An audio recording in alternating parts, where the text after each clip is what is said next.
Hey everyone, Tim Schofield here, and I have two of the top phones out right now, the iPhone X and the Palm Pre. Now not really, but I have noticed while using the iPhone X, it really does remind me of using the old Palm Pre from a long time ago, specifically the gestures and a lot of things in the user interface. So I want to go ahead and put both of these head to head, and let's check them both out. So here are the two side by side. The iPhone X sporting a 5.8-inch display, whereas the Palm Pre has a whopping 3.1-inch screen. So if you do like a more compact phone, go with the Palm Pre for sure, and wait for it, hidden, slide it on up, and you have a dedicated hardware physical keyboard on the Palm Pre, which the iPhone X does not have. So the Palm Pre obviously beats out the iPhone X with the physical keyboard. Along with that physical keyboard, you do have somewhat of a home button to go back to your cards. You have a gesture area, notification area,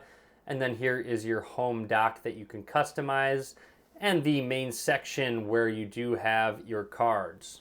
On the side of the iPhone X, you do have a switch to actually put it in ring mode or silent mode, and then up at the top of that Palm Pre, there's a switch right here, which does the exact same thing, ring mode or silent mode. Checking out the back of the two, both have rear cameras, a dual 12 megapixel camera on the iPhone X, and a whopping 3 megapixels on the Palm Pre. However, on the back of the Palm Pre, once you slide it up, there's a mirror, so you can go ahead and check your hair, do your makeup. The iPhone X obviously does not have this mirror, so definitely got the edge to the Palm Pre with the mirror on the back of the phone. Now let's move along to where things get very similar, specifically with the iPhone X and the lack of a home button and the gestures that needed to actually come out. So let's say, for example, we go into the Settings app and we want to go home. We can just go ahead and swipe up to go home. Now you'll see there's no app drawer on the iPhone X. To get to all of your apps on the Palm Pre, all you have to do is go ahead and press that button. It'll go ahead and load them up. You can swipe over between pages, and that is where all your apps are. Whereas on the home screen, the cards sit on your home screen. Now these cards look very familiar to if you just go ahead and go into your recent apps on your iPhone X, and you'll see here, I went ahead and did so. You can go ahead and scroll through all of them however you'd like to. On the Palm Pre, you can actually tap just outside of them and you get a longer list of all of them to actually zoom out and scroll a little bit faster instead of each app one by one. Now I will also mention there is a gesture area at the bottom of the Palm Pre just above that home button, and like the iPhone X, let's just go ahead and swipe on over. Oh, check that out. It is swapping between all of those open apps, all back and forth. And now check what happens if I do the same thing at the bottom of the iPhone X.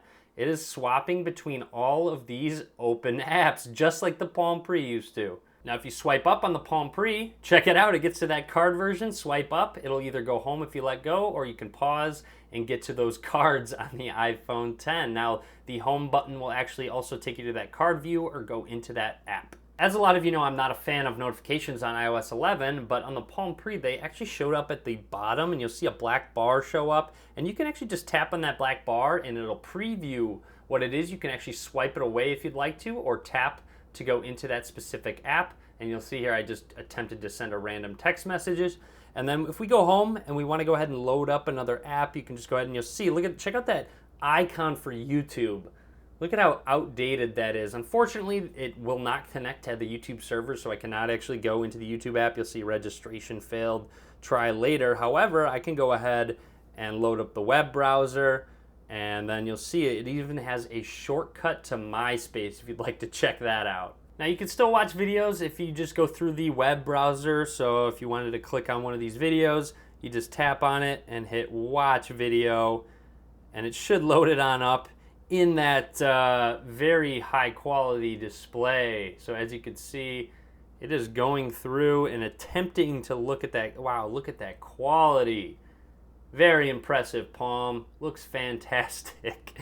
So as you can see, not the best quality, but I will say there's a gesture area for the back button on the Palm Pre. So if I did want to go back, I can just do a quick swipe to the left. Apparently it might not work in web pages. Oh, it did. So you just do a quick swipe to the left, whereas on the iPhone X, you just swipe from the left over and go back. So similar gesture there with the back gesture. Now here's both the camera apps side by side. You could just go ahead and press the button and you'll see you might be able to take a little bit more pictures at one time on the iPhone 10. The quality might be a little better, but there's no physical space bar that you can press to actually take that button. And you'll see there is a front-facing camera on the iPhone 10. However, there isn't one on the Palm Pre, so you have to flip it around. But luckily there's that mirror, so you can kind of get an idea of what you're going to take a picture of and take some selfies.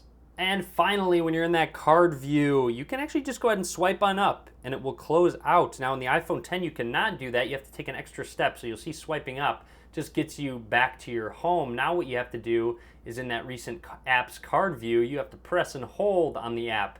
And then you can go ahead and swipe up to close, just like on, believe it or not, the Palm Pre, very similar. So as you could tell, a lot of these gestures really did remind me of the Palm Pre. So now, of course, the final decision, which one is better? That's a tough choice.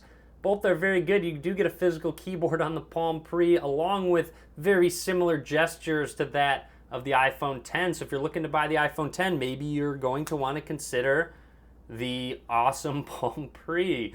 So there you have it, guys. Figured I'd make a bit of a fun video for you just to kind of check out some old technology and just kind of see how it can influence future phones and how the operating system can be influenced by previous ones. This does run WebOS, which is completely outdated at this time, but figured it was a lot of fun to check it out and show off the comparison. Hope you enjoyed this video. Be sure to click that thumbs up.